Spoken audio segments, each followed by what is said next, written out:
sure where to stand to show you this. Everybody's way, no matter what I do. Okay.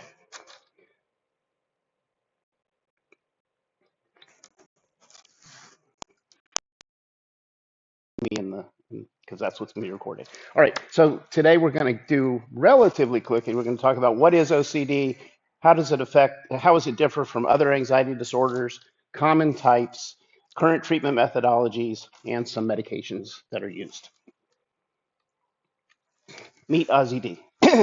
Ozzy D, OCD bully. To me, when you think of OCD, think of how a bully treats you. What does a bully do? A bully comes up and he tries to exert his power on you. He tries to make you do what he wants. He tries to make you feel bad. He threatens you that he's going to harm you if you don't do it. And then how do you deal with a bully? Come on, you all know this. Don't play his game. You stand up to the bully. You stare him in the eye. And what does a bully do? He has no power. His power is in the beyond that, he's got nothing. So once you know the bully's game, you can outwit the bully. All right. Your client comes in and they say, you know, I was driving the other day and I heard this thump in my car. I didn't know what it was. So I thought maybe I must have hit somebody. So I figure, well, you know, I'm a good citizen. Back and see if I hit anybody on the block. And I don't see anybody on the roads. Must have been mistaken. But what if I really did hit somebody? You know, maybe I just didn't see them. I better go back again, check for sure. Go back and check again and look really carefully. I don't see anybody. I don't see any, you know, blood in the road. I don't see any evidence of anything. So, okay, I was wrong. We'll drive away. But, you know, how do I know for sure? I mean, maybe by the time I circled around the block, somebody had taken them and put them in an ambulance, taken them away. Or, you know, maybe I just didn't check enough. I better go ask people if they saw somebody get hit by a car, because I wouldn't want to leave the scene of an accident. So I go back and I check. Again, I don't see anything, but, you know, if I could just be 100% sure, I feel fine. So there's one of the first clues you're dealing with someone with OCD. If I could just be 100% sure. They're going to say that all the time. They're going to say, yeah, but what if? But what if you're wrong? And I really did hit somebody. You're telling me I have OCD, but what if you're wrong? And they get into this loop, which we'll talk about in a minute.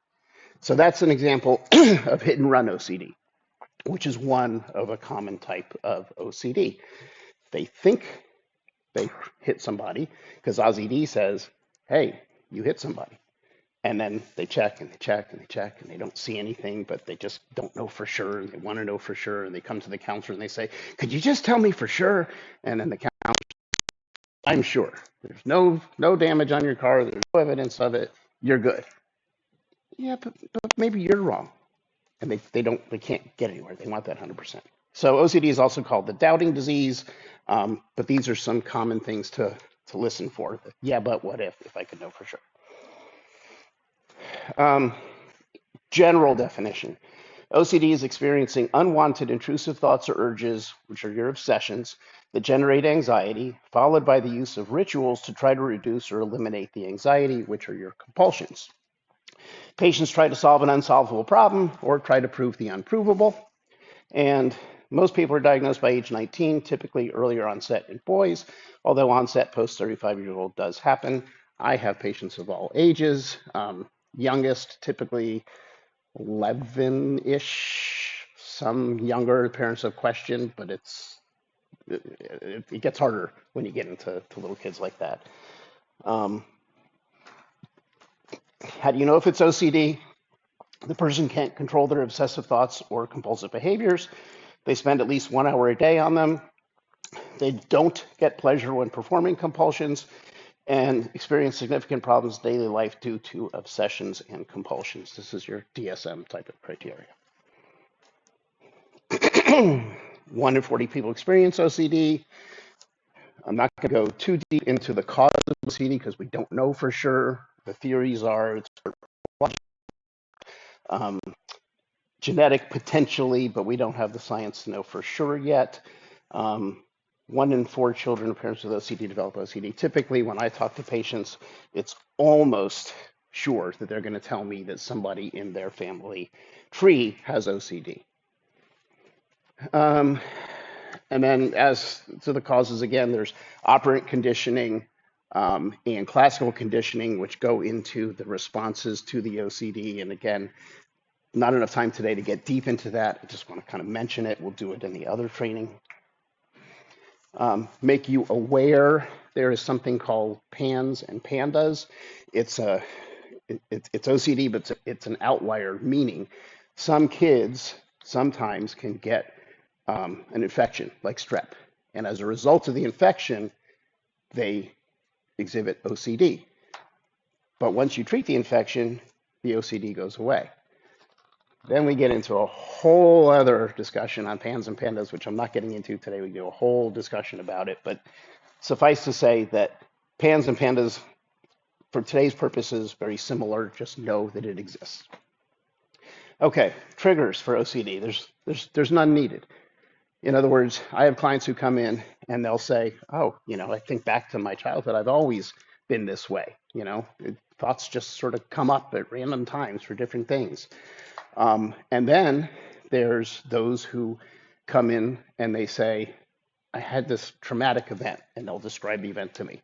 And as a result of that, they now have OCD. So for example, one client, I went out drinking with my friends the other night. We really tied it on, and I got so drunk I blacked out. I woke up the next day in my house. My friends had brought me home.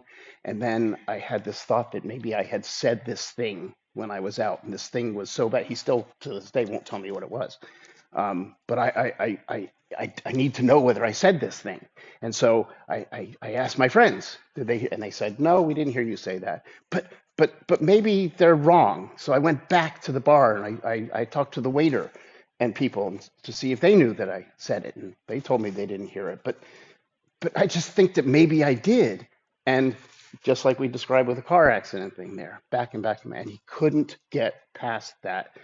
But maybe I did say this thing, even though there's no evidence, but I just can't help but if someone could tell me for sure.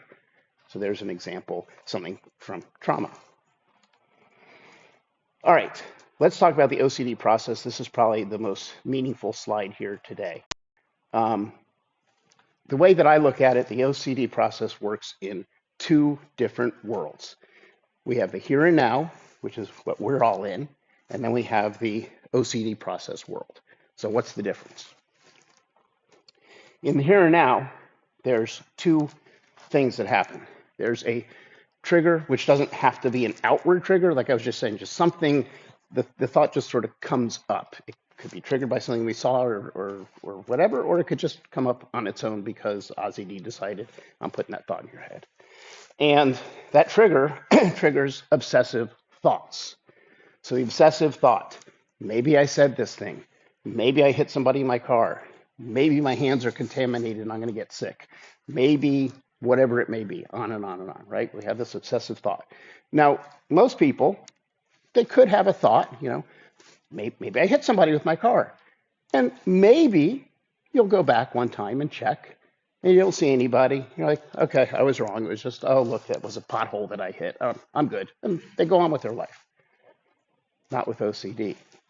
So what happens between this and when OCD starts?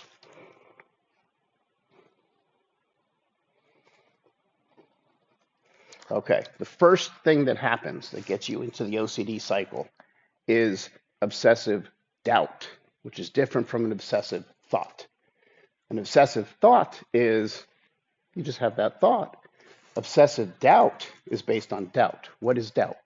Doubt is I have all of the information. I have the facts.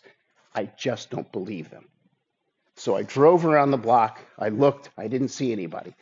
I asked people, did they see anybody get hit by the car? They said no. I checked my car. There's no damage on it. I looked in the road. There's no blood in the road. I called the hospitals. There's nobody that came to the hospital. But I don't know. I really think I might have hit somebody. That's obsessive doubt. You have all the facts. You don't believe it. And as soon as you get that first hook into the OCD cycle, you're on a ride through all four. There's no getting out of it. Because of that doubt, you now fear the consequences. Oh my God, I'm a horrible person. I hit somebody and I left them in the road. The police are going to come get me. My life is ruined. Whatever the consequences are that you think of. Obviously, that leads to feelings of distress. Now I'm obsessing about it with my thoughts. I'm sweating. I'm upset. My heart's racing. It's just really, really bothering me. I got to do something about this. So what do? We do a compulsion. And that compulsion temporarily makes us feel better. It's like, okay, I can feel better now. And as soon as you feel better, what does OCD do? He comes back and he says, yeah, but what if? And as soon as you hear, yeah, but what if? Bingo, right back here. And you just go in the loop, around and around and around and around. That's OCD. So, what do we do about that? Come on. There's two primary treatments out there. There's more than the two that exist, but two primary. The gold standard typically is exposure and response prevention, which is what I showed you some of this initial stuff we'll talk about. Exposure and response prevention focuses on this part. It says, we're going to expose you to the subject matter of your obsessive doubt, and instead of allowing you to do your compulsion when you feel that distress, we're not going to do the compulsion. We're going to learn, it's called inhibitory learning, that you can handle that distress. You're going to learn that the horrible things you think are going to happen don't happen. You're going to habituate to the situation because now you've been exposed to it enough that it just doesn't have that power over you anymore. And so for exposure and response prevention, you expose the person to a stimulus. You typically create a hierarchy of exposures where you intentionally raise their distress, so you get them here, and then you do your work here, and they're not allowed to do this. And so how do you do that? Well, I'm not going to, in a car, I'm not going to tell somebody, go out and hit somebody and see what it feels like. Obviously, I can't do that. So what do? Well, we can talk about it. Sometimes that's enough to raise their distress. I can show them a picture on the computer or a picture. Sometimes that'll do it. Sometimes they need more. So with virtual reality, I can show them a picture on a virtual reality goggle that is 360, like they're in it. They're there. They're sitting in the car. Or maybe they're sitting in a car that's damaged or whatever it may be. And the whole idea is to trigger their distress and keep their distress up so we can do our work that we do. What about someone who's got issues? Like I've had several people with airplanes. Yeah, we know about phobias, but I'm talking about OCD related things related to airplanes. Well, I can go on an airplane, and with this, which is a 360-degree camera, video and photo, I've got gobs of video on airplanes sitting there in the seat, doing the announcements, closing the doors, boarding the plane, all that type of stuff. And we can actually experience the real thing that they're concerned about that triggers them. And I'm building out an app program right now. I'm not aware of anything like it that exists where I will have a library of all these images and videos and things that not only is stuff that I have, but then with the AI, if I don't have video, you can create things. And we're getting into 3D AI and 3D video. It's all happening now. And through the computer, you can be sitting at your desk as a client. I can be sitting at my desk as a patient. And then I can do a Zoom call with you, but I can also send images and videos to your cell phone that you drop into your goggles. And I control it. And I turn on, okay, now you're sitting on an airplane. And I can watch your reactions. We can do the work. So that's exposure and response prevention. There's a second type that's gaining more traction now, which focuses on a different part of the cycle. It's called ICBT, Inference-Based Cognitive Behavioral Therapy, and it focuses on this. And it says, in the here and now, the here and now is based on facts. So in other words, I can say to you factually, I'm standing in a room of people speaking at a conference in Virginia. I can tell you what the temperature is. I can tell you that the lights are on. I can tell you what I'm wearing. I can tell you what I see, touch, feel, hear. These are all facts. OCD doesn't deal with facts. Obsessive doubt deals with doubt, unprovable. Well, so for example, I wake up in the morning, I take a shower, I go to the kitchen and pour myself a cup of coffee. Those are the facts. OCD might say to me, well, your hands might be contaminated, and then if you touch that coffee mug, you contaminate the mug, and then the germs crawl over the mug and they crawl into your coffee, and then you drink the coffee, and then you get sick, and then you make everybody else sick, and all these horrible things could happen. You better go wash your hands because I don't think they're clean. I don't know for sure, so you better go do them, which is the compulsion is washing the hands. But what facts do we have here? The facts that we have are, I woke up, I took a shower, so my hands are clean. I stepped out of the shower, went down to the kitchen, and poured myself a cup of coffee. So factually, can I see, hear, feel, touch any dirt on my hands? No, because there is none. What's the factual situation? Well, I know I just stepped out of the shower where I just washed myself. I can still smell the fresh soap on my hands. I haven't done anything. There's no way that my hands are going to be contaminated or dirty. So that's living in the here and now. And ICBT says, let's focus on the facts instead of the doubt. And I'm going to show you how to know the difference in the next couple slides here.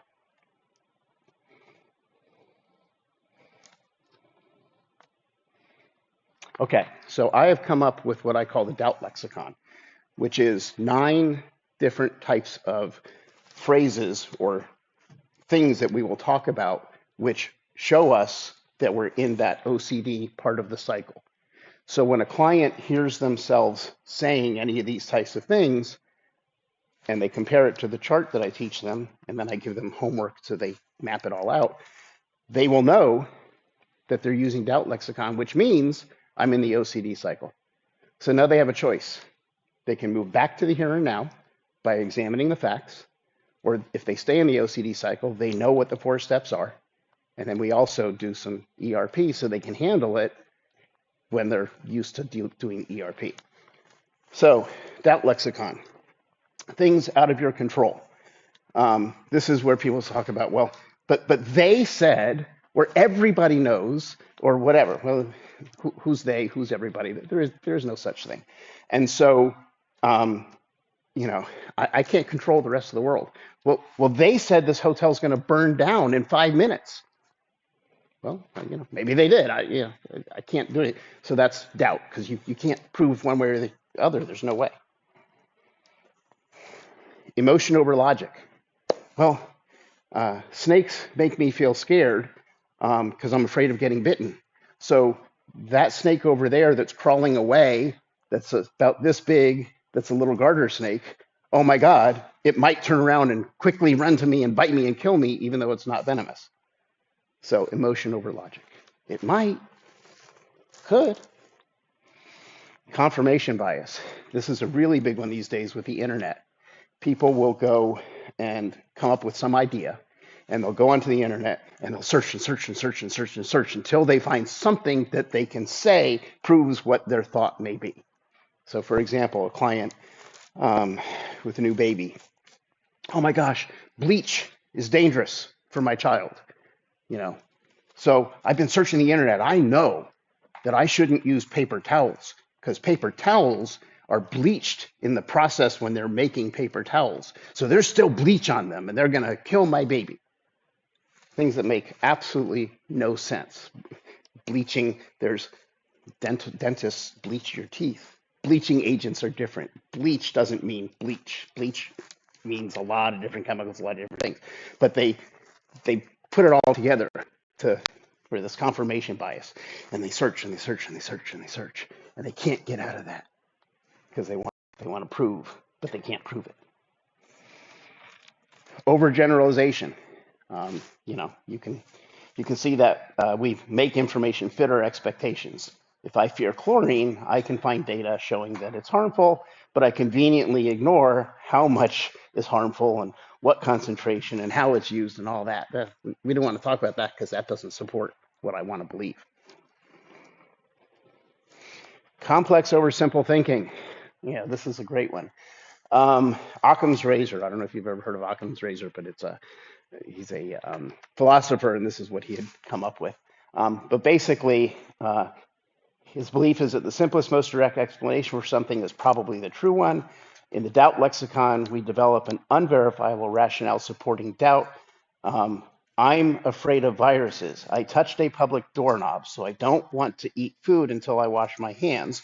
If I can't wash my hands, I shouldn't use a fork and knife either, because viruses can crawl off of my hands and down the silverware onto my food. That's a real statement from a real client that I have. So, of course, the facts are my hands are clean and there's no problems here. Possibility becomes probability. This is probably the number one doubt in OCD. Well, it's possible that this could happen.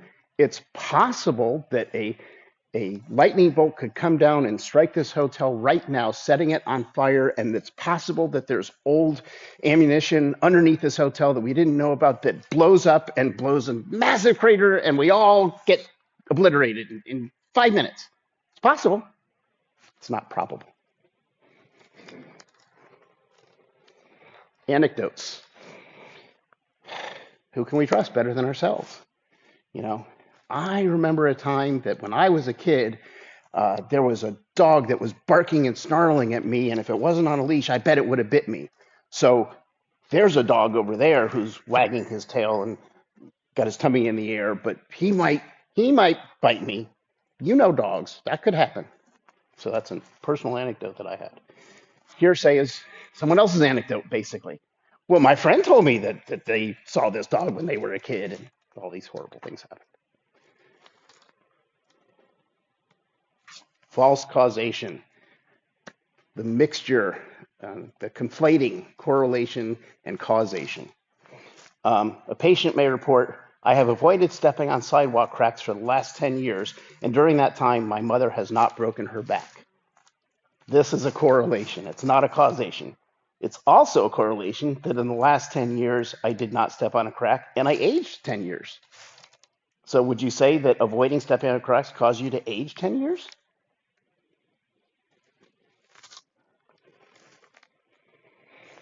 Okay, so that's the 9 doubt lexicon. If a patient hears himself using any of those phrases, they know they're in the OCD cycle. And now they have to make the choice. Do I want to move back to the real world, or do I want to be sucked into the OCD cycle? And if I am sucked into the OCD cycle through the ERP work that we do and the inhibitory learning that we get into, they're able to handle that as well. Okay, so what other disorders are out there that we need to be aware of when we're looking at this? You've heard of obsessive compulsive personality disorder? So it sounds like obsessive compulsive disorders, so aren't they kind of similar? Well, there's one of them is a personality disorder, the other is obsessive compulsive disorder. So what's the difference? Obsessive compulsive disorder is I have this thought that I'm going to do something that I don't want to have that thought. That is not who I am. That is not me. The thought bothers me because it's not who I am. Obsessive compulsive personality disorder is I have this personality that I like to have things lined up and straight and neat and clean. I like that. I don't want to not be that. I enjoy having that. So it's ego-syntonic versus ego-dystonic. Ego-syntonic, it's in line with my ego, OCPD. Ego-dystonic, it clashes with who I am. That's OCD. So why do we feel all the distress in OCD? Because let's pick like harm OCD. Harm OCD might be